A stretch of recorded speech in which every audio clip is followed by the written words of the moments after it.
有些人明明很累，却还是会下意识地说我没事，哪怕情绪已经快撑不住，哪怕心里其实已经很委屈，他们也会本能地笑笑说没关系，先不让别人担心。但很多时候连他们自己都没有意识到我没事这句话其实早就已经不是一句普通的回答，而是一种自动化的情绪防御。这里是 Lori 心理解剖室，今天我们来剖析为什么有些人越难受的时候却越习惯假装没事。很多习惯压抑情绪的人其实都有一种非常矛盾的状态，他们渴望被理解，但真正被关心的时候，第一反应却不是放松，而是本能的退缩。别人一句你是不是不开心，你的身体会瞬间紧一下，呼吸会停半拍，甚至大脑会自动开始扫描气氛有没有变紧张，对方有没有感到压力，自己的情绪会不会变成负担。于是你立刻调整表情，转移话题，笑笑。很多人以为这只是不擅长表达情绪，但从心理结构上看，这其实是一种高度自动化的关系防御。你的心理系统早就默认暴露情绪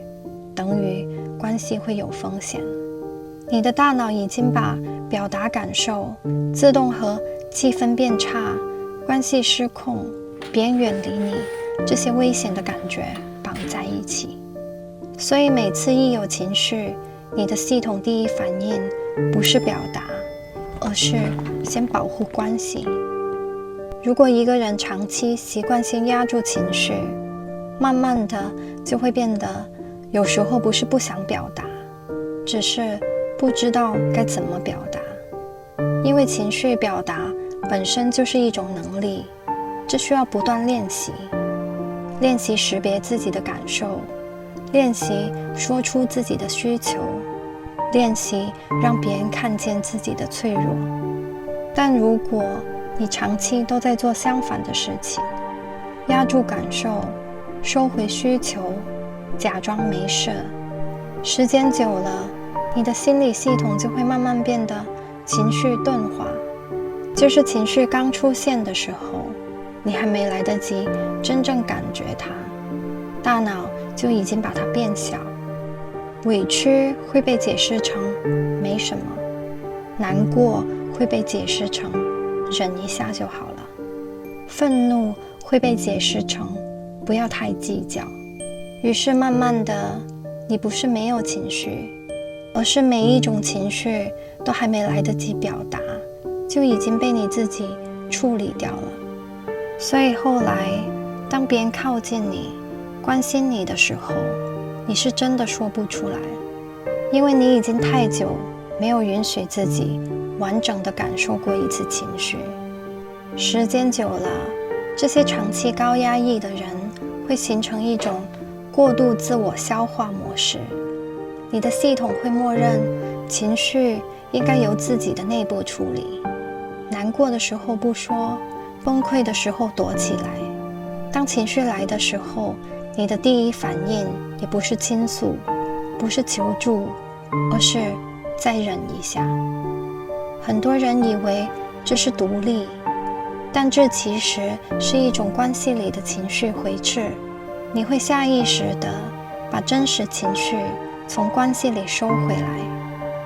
因为你的系统已经默认情绪一旦流向别人，就可能带来亏欠、压力、失控、关系变化。你不是不需要别人，而是越来越习惯不让别人看见真实的你。那些长期习惯说我没事的人，进入关系后会特别容易隐藏需求，压住脆弱，习惯性先照顾别人的感受。他们很少真正告诉别人我现在其实很难受，因为在他们的心理结构里，情绪不是连接，而是风险。于是，很多人表面上看起来成熟、